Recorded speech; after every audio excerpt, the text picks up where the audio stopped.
hablando de España, vamos a hablar de esto que dijo Milei, evidentemente, en el acto de Vía Vox.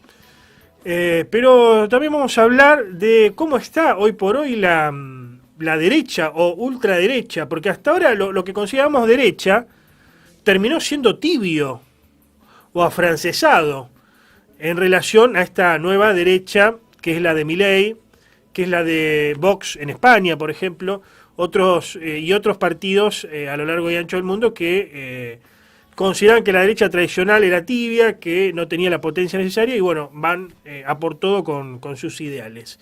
Bueno, vamos a consultarle sobre esto a Emilio Ordóñez, que es analista político internacional. Emilio es de acá, de la ciudad de Rosario, y ya está en contacto con nosotros. ¿Cómo estás, Emilio? Buenas tardes. ¿Qué tal, Antonio? Buenas tardes para vos. ¿Cómo va todo? ¿Todo tranquilo por ahí?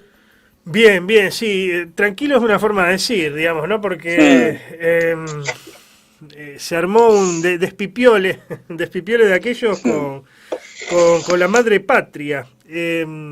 Ahora, qué loco que es. Yo analizaba el contexto, digamos. Como nunca vi a los progresistas defender a España o al gobierno español como ahora. ¿Qué es lo que está pasando? Bueno, en este momento, ¿en dónde está pasando? ¿En España en este momento? Sí, en España en este momento lo que está pasando. En relación con estos dichos de Milei, ¿no? En España me parece que hay, por lo que uno puede rescatar de la prensa escrita, uno puede rescatar un sentimiento entre desorientación e incredulidad, porque está claro que, Milei fue al acto de Europa Viva, que es fue un acto electoral diseñado para impulsar la candidatura de Vox a las próximas elecciones europeas, que en España se van a votar el 9 de junio.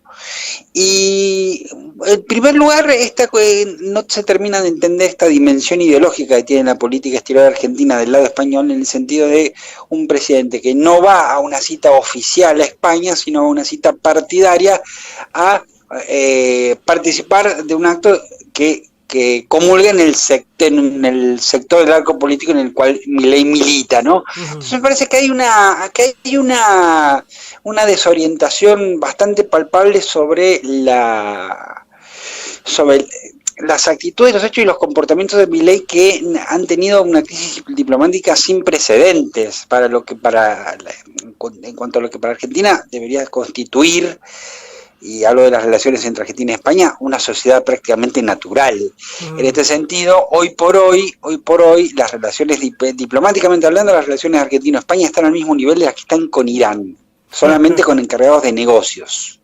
O sea, entonces, y para que se entienda, cuando se va la embajadora y queda el encargado de negocios, significa que las relaciones están a mitad de camino entre la normalidad y una ruptura a la cual uno cree que no se va a llegar, pero es una situación bastante volátil, es tierra desconocida tanto para Argentina como para España en cuanto a su relación bilateral. Ahora, así que me parece que sí, decime. Termina el concepto.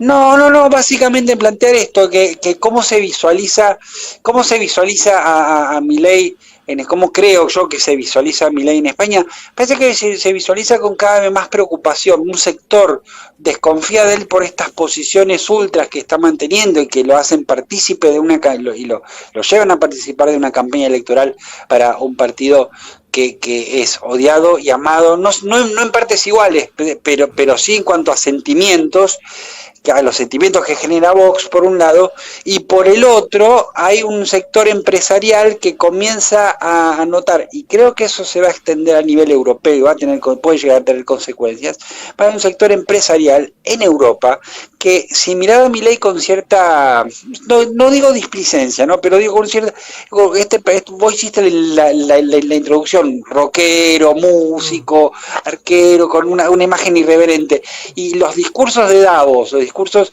donde planteó su agenda liberal libertaria en Davos, eran vistos con, no sé, simpatía, escepticismo, extrañeza. Hoy pueden llegar a entender que ese discurso esconde más que extrañeza, sino que pueden llegar a tener consecuencias políticas del estilo de la cual estamos viendo el día de hoy. Andrés Malamud, el politólogo, decía en un análisis respecto a este entredicho con estas declaraciones de Milei sobre la mujer de Pedro Sánchez, decía que en realidad le sirve a ambos, o sea, le sirve a Milei para que se hable de otro tema que no sea el de la economía, que no puede repuntar. Le sirve también a Pedro Sánchez porque ellos tienen elecciones muy prontas en lo que tiene que ver con Europa y es un gobierno que no venía bastante bien. Y también le sirve de alguna forma lo que decía Malamud, le sirve al kirchnerismo, por ejemplo, en la Argentina.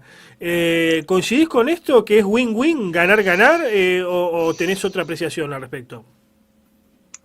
A ver, en general, en lo general tiendo a acordar con Malamud cuando plantea estas cuestiones. Yo no sé si en algún sentido me parece que más allá de...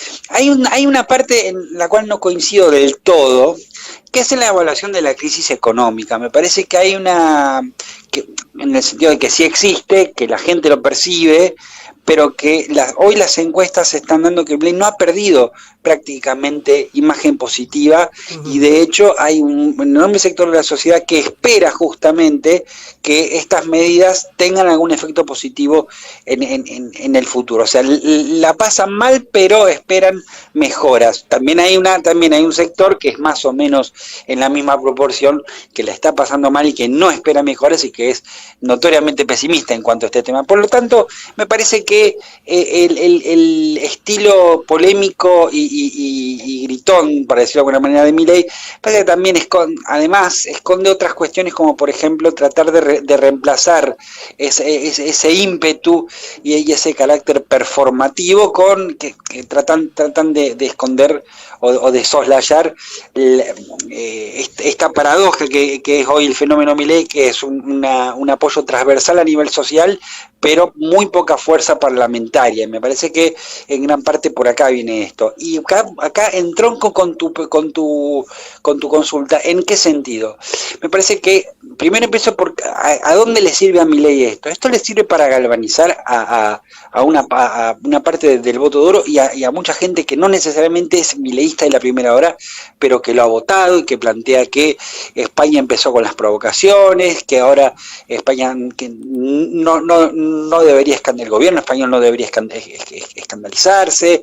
Parece que le sirve en términos de plantear de posicionarse él además como un líder, como una personalidad en el universo de las neoderechas, como se le suele llamar, o de las derechas neopatriotas.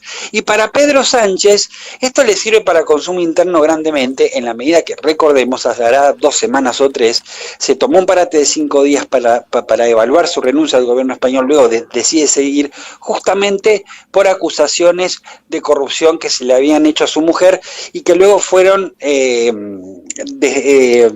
descalificadas por la Fiscalía Española, pero que de alguna manera... Sí, decime. Voy a hacer una comparación que a lo mejor suena desatinada, pero yo recuerdo que lo de la guerra de Malvinas le sirvió a Margaret Thatcher, que no venía bien con una imagen alicaída, y eso incentivó un nacionalismo, un patriotismo muy importante en el pueblo inglés, el chauvinismo cuando no, y eso hizo que su imagen subiera de un gobierno neoliberal, que fue uno de los primeros en aplicar el neoliberalismo en el mundo, de ajuste. ¿Se puede hacer un parangón? Margaret Thatcher venía de la huelga de los mineros, que duró más de un año y medio, que termina ganando, y eso fue lo que le termina comiendo el caudal electoral, que luego repunta con la guerra de Malvinas. Exacto, digo, pero puede hacerse un paralelo, un parangón con lo de Milei, porque Pedro Sánchez esto lo levanta, me parece, ¿no? Sí, pero Pedro Sánchez no tenía detrás de sí una catástrofe como la que llevaba adelante Margaret Thatcher en términos de hay un sector que, en particular el sector de la clase trabajadora en su momento, el norte laborista, que es el más postergado del Reino Unido y que a la larga terminó votando al final conservador y ahora parece estar volviendo al laborismo. En ese momento Margaret Thatcher contaba con el voto negativo de todo ese sector y al final la guerra lo termina de alguna manera cooptando a nivel nacional, justamente por esto que vos planteás, Antonio, el chauvinismo. Me parece que Pedro Sánchez no cargaba sobre sí con un panorama tan ominoso, sí cargaba con un, no sé, cargaba, me parece que formaba parte de un proceso de polarización extrema, a tono con lo que se está viviendo aquí en Argentina y en el mundo, entre una izquierda progresista y izquierdas tradicionales que tratan de mantener alguna agenda tradicional en el sentido de las cuales les conocemos, y una derecha que comienza a ser lentamente fagocitada ideológicamente y programáticamente por estas derechas neopatriotas. Entonces, en esa grieta que tuvo visos de violencia, ahí esa es la pelea de Pedro Sánchez. La pelea de Pedro Sánchez no es contra Vox necesariamente. Vox puede ser el enemigo político, pero el adversario político, digo mal decir enemigo político, porque no queda bien, lo que representa Vox es culturalmente lo que Pedro Sánchez intenta derrotar, pero electoralmente hablando, el adversario es el Partido Popular. Y aquí está justamente esta cuestión de las derechas de las cuales veníamos hablando. Bueno, a eso justamente quería ir, porque ahora quedaron como, después de este acto de Vox, con las declaraciones de Santiago Abascal, que hay que decir, esto corre por mi cuenta, es un cuadro de la hostia en comparación con Milei, hay una distancia de acá a China, más o menos, ¿no? Por lo que maneja el tipo. Pero bueno, diciéndole cobarde, derecha tibia, quedaron como bebés de pecho lo de la derecha del PP, ¿no? Y hacía un parangón entre Milei y el PRO, si bien Macri de alguna forma acordó con Milei, pero los planteos del PRO hasta eran medio socialdemócratas, si uno quiere. ¿No? A ver, sí. Ahora, esta nueva derecha... tiene un fervor que no tenía la otra derecha. ¿Es de alguna forma la salida de la derecha para salir de la crisis? Porque no sé si coincidís conmigo, pero en esta crisis de los partidos políticos, que es a nivel mundial, no solamente en la Argentina, así como perdió la centroizquierda, perdió la socialdemocracia, también perdió la centroderecha, o la misma derecha tradicional también perdió. Bueno, hay análisis, hay autores locales, por ejemplo Stefanoni, el que puedo citar más, que escribió un libro acerca justamente de esto. La rebeldía se volvió de derecha. Esta es la pregunta que se hace Stefanoni en el libro, y marca las claras que hoy estas derechas tienen un mayor poder de atractivo, tanto en jóvenes vinculados a las tecnologías que las derechas manejan mucho mejor que las izquierdas hoy en este momento, y las elecciones en Brasil lo prueban, las últimas, en las cuales recién en el tramo de cara a la segunda vuelta, la izquierda pudo también empezar a empardarle en el terreno virtual. El terreno virtual es a la derecha lo que las calles son a los sectores progresistas y populares, ¿no? Me parece que hay que no solo es atractivo a los jóvenes, sino también a unas clases populares que se ven aisladas y dejadas de lado por un proceso de globalización y de tecnologización, claro, que va dejando perimidos u obsoletos a amplios sectores de la clase trabajadora. Entonces, de alguna manera es un refugio, son refugios en la tradición, en los buenos viejos tiempos, todo tiempo pasado fue mejor, y el mejor ejemplo de esto es el tratamiento que con sus matices los valores la inmigración. Sí. Exactamente, lo valórico.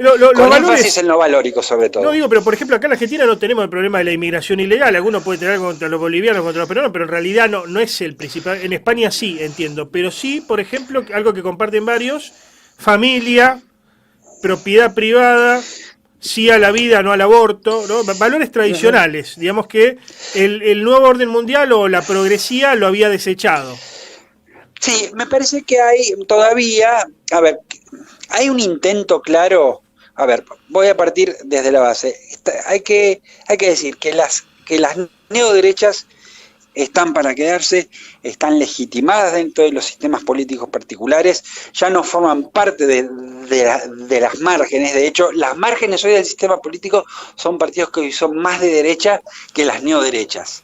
¿Qué ejemplos en Grecia? Ejemplos en las últimas elecciones autonómicas en Cataluña. Había un partido, existe partido, se postuló, sacó 2 escaños, que es Alianza Catalana, que no solo planteaba la secesión, sino planteaba, por ejemplo, la prohibición de la burka, tratando de sacarle votos justamente a los sectores más voxistas, si se quiere. Pero quiero plantear que existen sectores, las márgenes políticas hoy son derechas ultra radicalizadas.